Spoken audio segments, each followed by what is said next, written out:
Hello to all my learners present over here. Welcome to the channel. In this video lecture, we are going to discuss about MA Semester 3rd Sociology paper of Kanpur University. The paper title is Methodology of Social Research. आज के इस video lecture में हम Kanpur university के MA 3rd semester के sociology के last year के paper को डिस्कस करने वाले हैं। ये आपका 2023-24 का पेपर है, जिसका पेपर टाइटल है मेथोडोलॉजी ऑफ सोशल रिसर्च। ये जो पेपर है ये आपका 75 मार्क्स का है और इसमें जो टाइम लिमिट है ये आपको 2 आवर्स की दी जाती है। इसमें जितने भी सेक्शंस हैं वो आपके कंपल्सरी हैं। Attempt all questions from the all sections as directed. जैसा आपको डायरेक्शन दिया जाएगा वैसे आपको करना है। हर एक सेक्शन के अपने अपने इंस्ट्रक्शंस हैं, उनको फॉलो करके आप उसको करेंगे। आइए देख लेते हैं फर्स्ट सेक्शन क्या है आपका। सेक्शन ए, ये आपका है शॉर्ट आंसर टाइप क्वेश्चन का। इसमें जितने भी क्वेश्चन है ये कंपल्सरी हैं और ईच क्वेश्चन कैरीज 5 मार्क्स।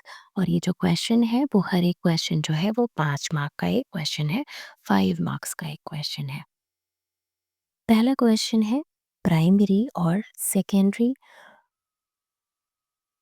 प्राथमिक और द्वितीयक सूचना के स्रोत में क्या अंतर है। Explain the difference between primary and secondary sources of information. जब हम रिसर्च करने के लिए जाते हैं, जब हम शोध करते हैं, तो हम लोगों से डेटा को कलेक्ट करते हैं, इंफॉर्मेशन को कलेक्ट करते हैं। उसके 2 तरीके होते हैं, एक होता है आपका प्राइमरी डेटा कलेक्शन का सोर्स और दूसरा होता है आपका सेकेंडरी। प्राइमरी होता है आपका फर्स्ट हैंड डेटा, जैसे कि आप खुद फील्ड पे जाके लोगों से बात करके उसे कलेक्ट करते हैं, वो हो गया आपका प्राथमिक सूचना का स्रोत। और दूसरा होता है आपका सेकेंडरी डेटा के सोर्स, जिसमें आपके न्यूज़पेपर हैं, मैगज़ीन्स हैं, बहुत सारी बुक्स हैं, मैन्युस्क्रिप्ट हैं, जो भी चीज़ें ऑलरेडी पब्लिश्ड जो डेटा है, उससे जो आप सोर्स अपनी रिसर्च में यूज़ कर रहे हैं, वो सेकेंडरी डेटा का सोर्स होगा। अब इन दोनों में डिफ़रेंस क्या है, ये आपको बताना है। तो डिफ़रेंस बताने के लिए सबसे पहले आप सबसे ईज़ी काम ये कर सकते हैं कि आप इसको अ, आपने एक साइड हेडिंग दिया है प्राइमरी डेटा का और दूसरी साइड आपने सेकेंडरी डेटा का दिया है और उसमें हमने पार्टीशन करके दोनों के डिफरेंसेस को बता दिया है। वो सबसे बेस्ट तरीका होता है डिफरेंस को बताने का। और अगर आपके पास टाइम है तो आप थोड़ा-सा डेटा के बारे में भी बता सकते हैं कि 2 टाइप ऑफ डेटा है, प्राइमरी डेटा क्या है, सेकेंडरी डेटा क्या है, उसके बाद आप उनके डिफरेंसेस को बता सकते हैं। कि एज़ पर टाइम आप लिखेंगे। अब लेकिन बहुत ज़्यादा डिटेल में भी नहीं जाना है क्योंकि ये शॉर्ट आंसर क्वेश्चन है, तो बहुत डिटेल नहीं लिखना है। न जैसे मैंने आपको बताया कि प्राइमरी डेटा जो है उसको कलेक्ट करने के लिए ये आपके लिए कॉस्टली होता है और सेकेंडरी डेटा जो है ये को ईज़िली अवेलेबल हो जाता है। तो ये कुछ डिफरेंसेस होंगे, ये आपको इसमें बताने हैं डिटेल में। नेक्स्ट क्वेश्चन है explain the importance of questionnaire. प्रश्नावली का क्या महत्व है। तो जब हम डेटा कलेक्शन के लिए जाते हैं तो हम जिस भी टॉपिक पे रिसर्च कर रहे हैं, हम शोध कर रहे हैं, तो वो जो टॉपिक है उससे रिलेटेड हम क्या चीज़ उस पे काम कर रहे हैं। जैसे कि मान लीजिए हमने डाउरीज पे हम काम कर रहे हैं, हम दहेज पे काम कर रहे हैं, तो उससे रिलेटेड कुछ क्वेश्चंस को बनाएंगे जो हमारी जो रिसर्च है उसका जो पर्सपेक्टिव है उस चीज़ को फुलफिल कर रहा हो। तो हमने उससे रिलेटेड क्या किया, क्वेश्चंस को बनाया। वही होता है आपका क्वेश्चन आया। लोगों से डेटा को कलेक्ट करने के लिए जो हमारा रिसर्च का पर्पस है, जिसके लिए हम रिसर्च कर रहे हैं, उससे रिलेटेड हम कुछ अपने जो ऑब्जेक्टिव सेट करते हैं, जो हम हाइपोथेसिस बनाते हैं रिसर्च में, उसी को ही फुलफिल करते हुए हम कुछ क्वेश्चनायर में क्वेश्चन सेट करते हैं। और वही जो होता है वो क्वेश्चनायर हम लोगों के सामने रखते हैं और उनसे क्वेश्चंस को फिल करवाते हैं। तो क्वेश्चनायर का क्या इम्पोर्टेंस है, क्वेश्चनायर जो है वो डेटा कलेक्शन के लिए बहुत इम्पोर्टेंट मीडियम काम करती है। और बेसिकली ये जो है क्वेश्चनायर, ये आपके जितने भी लोग लिटरेट हैं उन पे काम करने के लिए यूज़ की जाती हैं। तो रिसर्च के पर्सपेक्टिव से क्वेश्चनायर जो है वो बहुत ही इम्पॉर्टेंट होती हैं, वही आपको इसमें डिटेल में डिस्क्राइब करना है। नेक्स्ट क्वेश्चन है discuss the techniques of sampling. निदर्शन की प्रविधियों की विवेचना कीजिए। तो अ, निदर्शन क्या होता है, सैंपलिंग क्या होती है, वो आपको बताना है। तो सबसे पहले तो आप बताएँगे कि सैंपलिंग क्या होती है। हमने बताया सैंपलिंग क्या है, उसके बाद आपसे इसमें पूछा है कि आप सैंपलिंग के बेसिकली टाइप्स को बताइए, उसकी टेक्निक्स को बताइए। तो सबसे पहले हम समझ लेते हैं कि सैंपल होता क्या है। The representative of entire population, जो हमारी पूरी एंटायर पॉपुलेशन है उसका रिप्रेजेंटेटिव क्या होता है, सैंपल होता है। सिंपली जो होता है, दो टाइप की आपकी सैंपलिंग होती है, प्रोबेबिलिटी सैंपलिंग और non probability sampling. Random sampling और नॉन रैंडम सैंपलिंग भी कहते हैं। रैंडम सैंपलिंग क्या है, उसमें इक्वल चांस है लोगों के सेलेक्ट होने के। नॉन रैंडम में बायस्ड हो जाते हैं, तो जो रैंडम है वो ऑब्जेक्टिव है, नॉन रैंडम है सब्जेक्टिव है। तो ये इसमें कुछ डिफरेंसेस हैं। मेनली आपको इसकी कुछ टेक्निक्स बतानी है। तो रैंडम सैम्पलिंग में बहुत सारे टाइप आते आते हैं। स्ट्रैटिफाइड रैंडम सैम्पलिंग है, क्लस्टर सैम्पलिंग है, और आपकी अ, तो बेसिकली अगर हम बात करते हैं तो 2 टाइप की सैंपलिंग है, प्रोबेबिलिटी और नॉन प्रोबेबिलिटी। और आपके ओन इन डेप्थ में भी जाके आप बता सकते हैं कि रैंडम सैंपलिंग है तो उसमें क्लस्टर और स्ट्रैटिफाइड और ये सारे टाइप्स आ जाते हैं। अब आता है कि साक्षात्कार के समय कौन-सी सावधानियाँ रखनी चाहिए? What are the precautions to keep in mind at the time of interview? जब आप इंटरव्यू के लिए जा रहे हैं तो आपको कौन-कौन सी प्रिकॉशंस जो हैं वो अपने दिमाग में रखने चाहिए, कौन-कौन सी सावधानियाँ रखनी चाहिए। इंटरव्यू भी जो है ये आपका डेटा कलेक्शन का ही एक मेथड है। जब हम रिसर्च की बात करते हैं तो डेटा कलेक्शन के लिए हम इंटरव्यू मेथड का भी यूज़ करते हैं। इंटरव्यू के लिए हम शेड्यूल बनाते हैं, इंटरव्यू शेड्यूल उसे बोलते हैं। आपने कुछ क्वेश्चंस की एक लिस्ट बना ली है, उसी से ही लोगों को तो ये सब कुछ सावधानियाँ रखनी पड़ती हैं कि आप किस पर्पज़ से इंटरव्यू को कंडक्ट कर रहे हैं, वो पर्पज़ सॉल्व होना चाहिए। उससे रिलेटेड ही क्वेश्चन है आपके, तो ये कुछ सावधानियाँ हैं। उसकी जो टाइम है उसको भी आपको फ़ॉलो करना है, एक टाइम लिमिट है, और उसमें जितने भी लोगों को आपको कंडक्ट कराना है तो उतनी पॉपुलेशन पे अगर आप कर रहे हैं तो उतने लोगों को कंडक्ट करवाना, ये सारी कुछ सावधानियाँ आपको रखनी होती है, वो आपको बतानी है इसमें। अभी हमने बात की क्वेश्चनायर की और शेड्यूल को भी मैंने आपको बताया। तो इसमें आपको प्रश्नावली और अनुसूची के बीच में अंतर बताना है। Differentiate between schedule and questionnaire. तो शेड्यूल और क्वेश्चनायर में मेन डिफरेंस की अगर हम बात करें, तो जो क्वेश्चनायर है वो प्रश्नों की एक सूची है, अनुसूची भी प्रश्नों की एक सूची है। बट डिफरेंस ये है कि जो क्वेश्चनायर होता है उसे हम, जो लिटरेट लोग हैं, यानी कि जो पढ़े लिखे लोग हैं, उन पे काम करने के लिए हम यूज़ करते हैं क्वेश्चनायर को। लेकिन जो शेड्यूल है ये आपके जो इलिटरेट लोग हैं, जो निरक्षर हैं, जिनको पढ़ना नहीं आता, साक्षर नहीं है वो लोग, उन पे भी हम यूज़ कर सकते हैं। क्वेश्चनायर जो पढ़े लिखे लोग हैं, आप क्वेश्चनायर बनाते हैं और लोगों को सेंड कर देते हैं। For example Google form.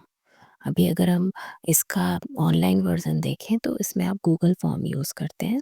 और गूगल फॉर्म आप, जो लोग पढ़े हैं उसे वो पढ़ते हैं और फिल करके भेज देते हैं। उसी तरह क्वेश्चनायर जो है, क्वेश्चंस आपने बनाए और लोगों को सेंड कर दिया, और जो रिस्पोंडेंट है वो उसे फिल करके आपको दे देते हैं। लेकिन शेड्यूल क्या है? शेड्यूल जो है, क्वेश्चंस आप बनाते हैं, लेकिन आप लोगों से पूछ के जो रिसर्चर है वो खुद ही फिल करता है क्वेश्चनायर को, शेड्यूल को। शेड्यूल जो है, यानी कि जो अनुसूची है, उसको जो रिसर्चर है वो खुद फिल करता है। On the other hand questionnaire में जो रिस्पोंडेंट है वो फिल करता है। बस ये डिफरेंस होता है लिटरेट और इलिटरेट का, और फिल करने का। नेक्स्ट आता है कॉपीराइट। कॉपीराइट आप जानते हैं, जो जिसका कंटेंट है उसका उस पे एक कॉपीराइट होता है। जैसे कि अगर आप किसी भी पर्टिकुलर, अगर स्टडी पर्पज़ से बात करते हैं, तो आप किसी कोचिंग इंस्टीट्यूट में अगर आप पढ़ रहे हैं, तो अगर वो अपना कुछ भी कंटेंट प्रोवाइड करते हैं तो उस पे उनका कॉपीराइट है। उनका कंटेंट कोई और यूज़ करता है तो वो उस पे क्लेम कर सकते हैं कि ये कॉपीराइट। तो इस तरीके, जैसे ये आपके अ, जितने भी ऑडियो वीडियो चीज़ें हैं उन पे भी आता है। जैसे कोई मूवी है तो उस पे उसका कॉपीराइट है, ऐसे करके सॉन्ग्स पे, इन सब पे भी आता है। और ये जितना भी आप ऑनलाइन कंटेंट यूट्यूब वगैरह पे देखते हैं उसमें भी आपको दिखाई देता है, तो कॉपीराइट होता है हर एक इंसान का उस पे। अनुसंधान प्रक्रिया के प्रमुख चरण बताने हैं आपको। Explain the main step of research process. तो इसके अगर हम रिसर्च के जो मेन स्टेप हैं उसकी बात करें, तो पहला स्टेप आता है आइडेंटिफिकेशन ऑफ रिसर्च प्रॉब्लम। तो सबसे पहले कोई हम एक शोध समस्या चुनते हैं, हम उसको आइडेंटिफाई करते हैं प्रॉब्लम को। उसके बाद हम उस पे लिटरेचर रिव्यू करते हैं, फिर हम उस पे हाइपोथेसिस बनाते हैं, फिर उसके कुछ ऑब्जेक्टिव को सेट करते हैं, कुछ हम उसका रिसर्च डिज़ाइन प्रिपेयर करते हैं, फिर हम उसमें सैंपल साइज़ और उसका डिज़ाइन देखते हैं। उसके बाद फिर हम डेटा कलेक्शन करते हैं, डेटा को इंटरप्रेट करते हैं, एनालाइज़ करते हैं, हाइपोथेसिस को टेस्ट करते हैं और लास्ट में हम कुछ कंक्लूज़न और जनरलाइज़ेशन देते हैं और लास्ट में हम जो पूरी रिसर्च है उसकी एक रिपोर्ट लिखते हैं। और उसके लास्ट में आपकी बिब्लियोग्राफी वगैरह आती है, आपके रेफ़रेंसेस आते हैं। तो ये जो है ये रिसर्च के मेन स्टेप्स हैं, ये आपको उसमें बताने हैं। नेक्स्ट आता है what are the main sources of secondary data. अभी मैंने आपको बताया कि 2 टाइप का डेटा है, एक प्राइमरी है, एक सेकेंडरी है। प्राइमरी डेटा आपका फर्स्ट हैंड डेटा होता है, जिसे आप फील्ड में जाके खुद कलेक्ट करेंगे। On the other hand secondary data क्या है, जो ऑलरेडी पब्लिश्ड डेटा है। इसके सोर्सेज़ में मैंने भी आपको बताया कि जो सेकेंडरी डेटा है, उसके सोर्सेज़ में आपके न्यूज़पेपर हैं, आपके बहुत सारे रिसर्च आर्टिकल्स हैं, आपके रिसर्च पेपर्स हैं, आपकी थीसिस हैं, आपकी जितने भी पब्लिश्ड बुक्स वगैरह हैं, मैगज़ीन्स हैं और बहुत सारा ऑनलाइन कंटेंट जो आपको मिलता रहता है, ये सब आपका सेकेंडरी डेटा सोर्स है। सेंसस का डेटा अगर आप यूज़ कर रहे हैं, सेकेंडरी डेटा सोर्स है। ये सब सेकेंडरी डेटा के सोर्सेज़ हैं, यहाँ आपको डिटेल बताने हैं। नेक्स्ट है आपसे पूछा है discuss the different kind of random sampling. Random sampling मैंने अभी बताया, सैंपल के 2 टाइप हैं आपके सैंपलिंग के, रैंडम सैंपलिंग यानी कि प्रोबेबिलिटी सैंपलिंग और नॉन प्रोबेबिलिटी सैंपलिंग। तो जो रैंडम सैंपलिंग है उसके टाइप आपसे पूछे हैं। तो मैंने आपको ऑलरेडी बताया है स्ट्रैटिफाइड सैंपलिंग है, क्लस्टर सैंपलिंग है ना? ये सब आपके रैंडम सैंपलिंग मेथड के टाइप हैं। यही आपको इसमें बताने हैं। नेक्स्ट आ जाता है आपका सेक्शन बी। सेक्शन बी में आपके जो है वो लॉन्ग आंसर क्वेश्चन है और इसमें जो है एक क्वेश्चन जो है वो 50, बट यहाँ पे attempt any one question, each question carries 15 marks. तो यहाँ पे आपको टोटल नंबर ऑफ क्वेश्चंस तो दिए गए हैं 4, बट आपको सिर्फ एक क्वेश्चन को अटेम्प्ट करना है। तो यहाँ पे आपको देखना क्या है, आपको सारे क्वेश्चंस को देख लेना है जो आपको बेस्ट आ रहा हो, जिसका आंसर आपको बहुत अच्छा आप डिटेल डिस्क्राइब कर सकते हैं, क्योंकि 15 मार्क्स का क्वेश्चन है, इसलिए जो आंसर आपको बहुत अच्छा आ रहा हो वो आंसर आप इसमें अटेम्प्ट करिएगा। पहला देख लेते हैं, सामाजिक सर्वेक्षण से आप क्या समझते हैं? सामाजिक सर्वेक्षण के प्रमुख उद्देश्य बताइए। What do you understand by social survey? Explain the main objective of social survey. Social survey survey research का ही एक मेथड होता है, उसे ही आपको यहाँ पे डिटेल डिस्क्राइब करना है। जैसे कि आपने देखा होगा कि बहुत सारी चीज़ों के सर्वे होते रहते हैं। वो ये कहते हैं कि हम इस डिपार्टमेंट से आए हैं सर्वे के लिए, तो आपसे कुछ चीज़ें उन्होंने पूछी, तो ये सर्वे है। तो सामाजिक सर्वेक्षण क्या है और उसके क्या-क्या ऑब्जेक्टिव होते हैं, यहाँ बताना है आपको। नेक्स्ट क्वेश्चन है discuss the merits and demerits of interview. साक्षात्कार पद्धति जो है, जो कि रिसर्च में यूज़ की जाती है, इसके क्या गुण हैं और क्या दोष हैं? देखिए, गुण की बात करें तो जब जो भी रिस्पोंडेंट हैं आप उनसे डायरेक्टली कनेक्ट होते हैं। जब आप उसकी किसी का भी इंटरव्यू लेंगे तो आपसे फिज़िकली डायरेक्टली कनेक्ट होते हैं। फिज़िकली नहीं भी कनेक्ट होंगे क्योंकि आजकल ऑनलाइन मेथड्स भी हैं। आप ऑनलाइन भी लोगों से मीटिंग कर सकते हैं, गूगल मीट, ज़ूम मीट, उससे आप वहाँ पे भी इंटरव्यू ले सकते हैं।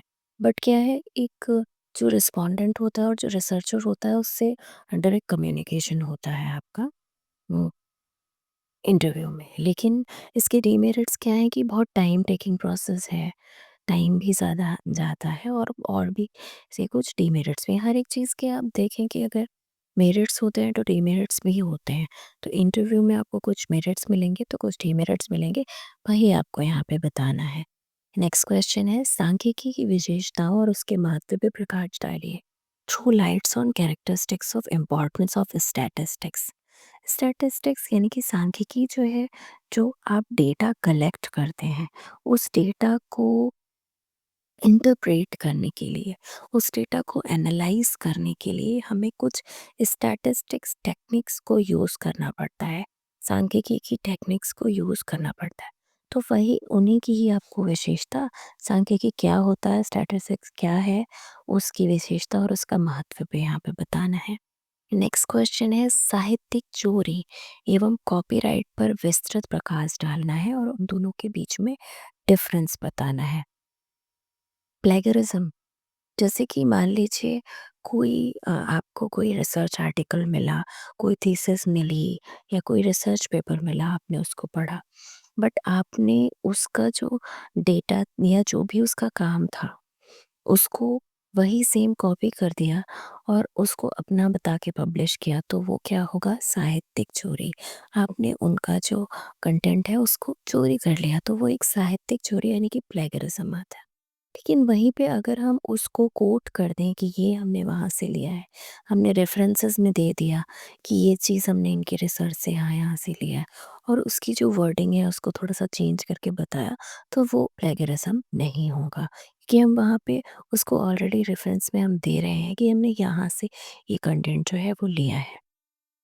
हम उसी में ही कॉपीराइट जो जो भी मतलब जो अपना कोई भी चीज़ कोई जैसे कि मान लीजिए यहाँ पे हम इस पेपर को डिस्कस करने की बात कर रहे हैं या कोई भी टॉपिक मैंने पढ़ाया तो मैंने अपने नोट्स प्रिपेयर किए, तो उस पे मेरा कॉपीराइट। इसी तरह से मैंने अभी बताया था अभी आपको कि जैसे मूवीज़ होती हैं तो वो जिस प्रोडक्शन हाउस की है उसका उस पे कॉपीराइट है। तो अगर कोई उसको वो करता है तो वो लोग उसको कॉपीराइट कर देते हैं, क्लेम करते हैं। तो ये सब चीज़ें आपकी रिसर्च में आती हैं। दोनों अलग-अलग चीज़ें हैं। किसी की चीज़ को साहित्य को चुरा लेना अलग बात है, प्लेगरिज़्म अलग है और कॉपीराइट अलग है, दोनों में डिफरेंसेस हैं वो बताने हैं। नेक्स्ट आता है आपका section C, very long answer type question है। इसमें भी ईच क्वेश्चन जो है वो 15 मार्क्स का है। यहाँ पे आपसे बोला है what is the meaning of primary data collection? प्राथमिक जो तथ्य संकलन होता है उसका क्या अर्थ है और उसके मेरिट्स और डीमेरिट्स बताने हैं। प्राइमरी डेटा कलेक्शन जो है, ऑलरेडी मैं आपको बताया प्राइमरी डेटा क्या होता है और डेटा कलेक्शन के मेथड्स क्या-क्या हैं।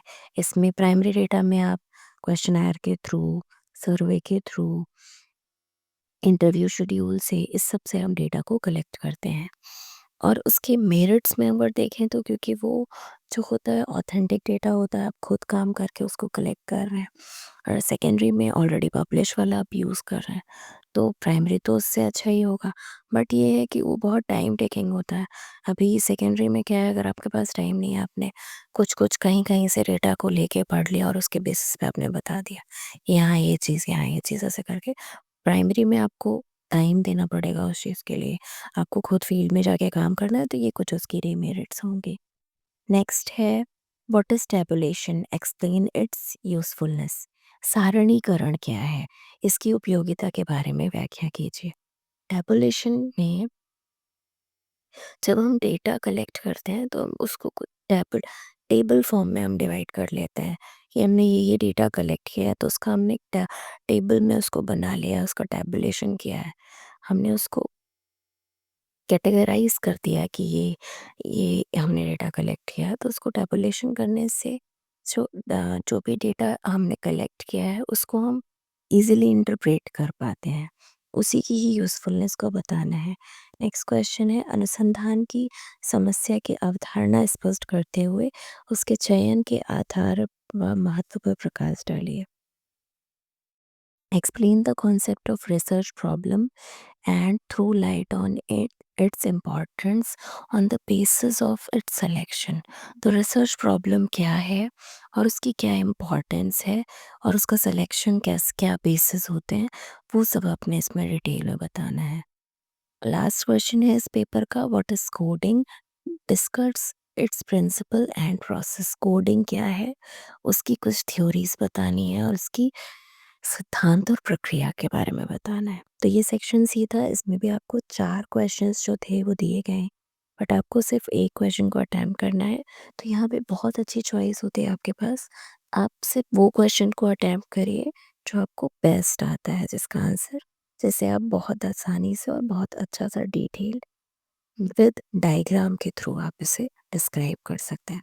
देखिए, जितने भी आपको लॉन्ग क्वेश्चंस मिलें, कोशिश करिए कि उसमें फ्लो चार्ट के डायग्राम्स के थ्रू आप उसे डिटेल डिस्क्राइब करें, क्योंकि जो पिक्टोरियल और ग्राफिकल रिप्रेजेंटेशन होती है किसी भी आंसर की, वो एक अच्छी आंसर राइटिंग में मानी जाती है और आपके अच्छे मार्क्स गेन करने के लिए आपके लिए हेल्पफुल रहेगी। तो जितने भी आप क्वेश्चंस हैं, अगर आप उसमें कोई भी एक फ्लो चार्ट का डायग्राम ड्रॉ कर सकते हैं तो ज़रूर से कीजिए। जहाँ पे भी आपसे टाइप्स पूछ रहा है, कैरेक्टरिस्टिक्स पूछ रहा है, वहाँ पे आप ज़रूर से एक डायग्राम को ड्रॉ कीजिए। फिर यहाँ पे हमने जो क्वेश्चन देखा था कॉपीराइट और प्लेगरिज्म में, उसमें मेन डिफरेंस होता है, अगर हम प्लेगरिज्म को कहें तो किसी का भी किसी के भी एक्चुअल डेटा को यूज़ करना या किसी के भी वर्ड्स को यूज़ करना बिना उसे क्रेडिट दिए, हम उसे क्रेडिट दे दें तो वो प्लेगरिज्म नहीं है। मैंने आपको बताया, हमने रेफरेंसेस में उसे बता दिया, तो वो आपका क्या होगा, प्लेग प्लेग में नहीं आएगा, प्लेगरिज्म उसमें नहीं आएगा। लेकिन कॉपीराइट में क्या है, किसी का भी वर्क यूज़ करना बिना उसकी परमिशन से, अगर हम उसकी परमिशन नहीं ले रहे हैं और उसके काम को हम यूज़ कर रहे हैं, तो क्या होगा, वो कॉपीराइट है। बट प्लेगरिज्म में हम किसी का भी काम, उसी के वर्ड को हम यूज़ कर रहे हैं और उसे हम क्रेडिट नहीं दे रहे हैं। और प्लेगरिज्म जो है ज़्यादातर आपका वर्ड्स में, रिटन स्पोकन में है। लेकिन कॉपीराइट में आपकी पिक्चर, वीडियो, म्यूज़िक, जो भी प्रिंटेड डेटा है, वो सारा कुछ ही आता है। और ये कॉपीराइट जो है वो पूरी तरह से इल्लीगल है। इसके लिए फ़ाइन भी है, कोर्ट की भी सिस्टम वग़ैरह है, तो ये चीज़ें हैं। आई होप ये वीडियो लेक्चर आपके लिए हेल्पफुल रहा होगा। ये आपका एमए सेमेस्टर 3 कानपुर यूनिवर्सिटी का पेपर था, जो मैंने आपको काफ़ी डिटेल डिस्क्राइब भी किया, किस क्वेश्चन में आपको किस तरीके से चीज़ें लिखनी है। आई होप आपको टॉपिक्स भी कुछ-कुछ क्लियर हुए होंगे। बाकी के डिटेल लेक्चर आप पढ़ सकते हैं और भी टॉपिक्स पे आपको मिल जाएँगे। ऐसे ही और वीडियोज़ के लिए हमारे चैनल से जुड़े रहिए। चैनल पे फर्स्ट टाइम आए हैं तो प्लीज़ सब्सक्राइब कीजिएगा। वीडियो पसंद आया हो तो प्लीज़ लाइक कीजिएगा, अपने फ्रेंड्स के साथ शेयर कीजिएगा। ये जो क्वेश्चंस हैं, ये आपके, अगर आप कानपुर यूनिवर्सिटी के या आप कहीं के भी आप सोशियोलॉजी के स्टूडेंट हैं, ये क्वेश्चंस जो हैं आपके एमए के एग्ज़ाम, इवन अगर आप बीए में भी सोशियोलॉजी लेते हैं और आप अ, आपके रिसर्च का पेपर है, तो ये आपके लिए हेल्पफुल है। बहुत इंपॉर्टेंट क्वेश्चंस थे ये, आप इन्हें पढ़ सकते हैं। नेक्स्ट वीडियो लेक्चर में हम कोशिश करेंगे कि और भी इसके जो पेपर हैं वो डिस्कस किए जाएँ। ऐसे ही और वीडियोज़ के लिए हमारे चैनल से जुड़े रहिए। Keep learning, keep watching and keep sharing. Thank you so much for watching.